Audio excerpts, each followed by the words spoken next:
Show me the way, they say. Well, that's what we're here for. We're here to show you the way through this dizzying array of tooling and options and get you focused on exactly what you need. Well, sometimes there's some things that are a little more technical. This particular piece here is a ball lock holder, and this punch has a very specific ball notch in it. That ball notch is what holds this punch in like a son of a gun. That sucker's in there. So there are different holders that hold these in die sets and things like that. And you really can't get this guy out without a tool. Now I'm making it happen here with an Allen wrench, and you can see I got that guy out.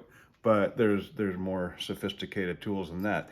This is our newer version. This is the Class 12 punch, and we're adding punches all the time. This one, the ball lock makes it kind of neat and different, and we've got lots of other styles. Come to our website and find them, or give us a call or email.